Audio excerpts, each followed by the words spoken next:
street lights lit this town like a fire in a blaze, gotta burn it down. Can't be afraid to leave this out. We got this far, don't know how.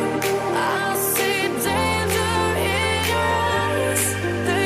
Penentuan lolos dari grup A keempat besar turnamen sepak bola junior Asia Tenggara itu berlangsung ketat hingga laga terakhir.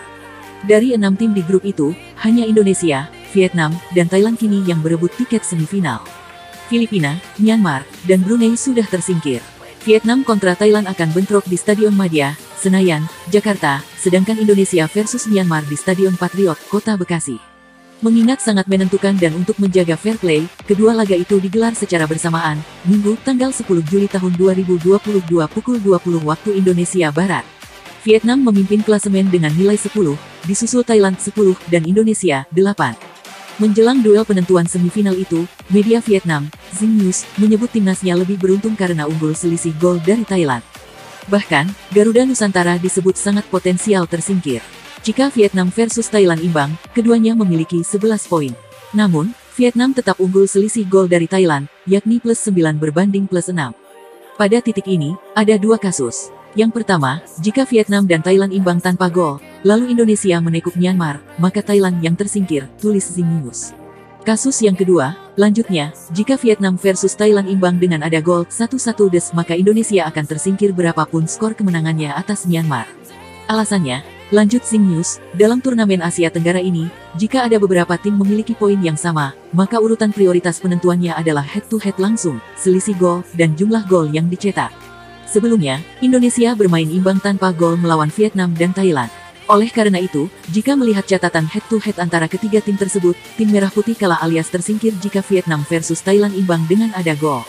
Dalam kondisi kalah dari Thailand, Vietnam kemungkinan besar tersingkir.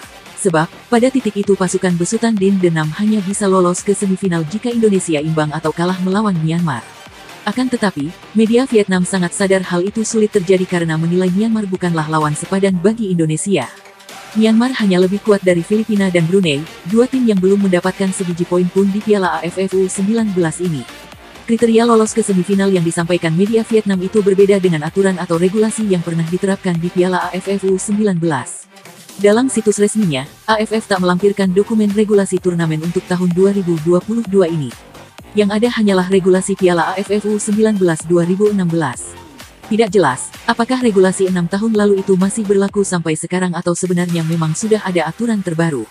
Berdasarkan pasal 9.1.5 aturan itu, jika ada dua atau lebih tim yang sama poinnya, maka posisinya ditentukan pertama kali berdasarkan selisih gol dalam semua pertandingan grup. Itulah yang dipahami hingga saat ini, termasuk oleh PSSI dan Timnas. Untuk melaju ke semifinal, Indonesia harus menuntaskan laga babak penyisihan grup A melawan Myanmar dengan raihan 3 poin, tulis PSSI. Bagaimana regulasi Piala AFF U19 2016 itu? Jika selisih gol masih sama, maka penentuannya berdasarkan jumlah gol yang dicetak dalam semua pertandingan grup. Bila masih sama juga, maka ditentukan berdasarkan hasil pertandingan langsung di antara dua tim terkait. Jika merujuk ke AFC sebagai induk organisasi AFF, regulasinya berbeda. AFC membuat regulasi Piala Asia U19 2020 dengan lebih mengutamakan head-to-head. Pasal 9.3 regulasi itu menyebutkan, bila memiliki nilai akhir sama, maka posisinya ditentukan berdasarkan jumlah poin dalam head-to-head di antara tim-tim terkait. Apabila masih sama, maka selisih gol dalam head-to-head di antara tim-tim terkait menjadi penentunya. Jika masih sama juga, maka barulah diterapkan jumlah gol yang dicetak dalam head-to-head di antara tim-tim terkait.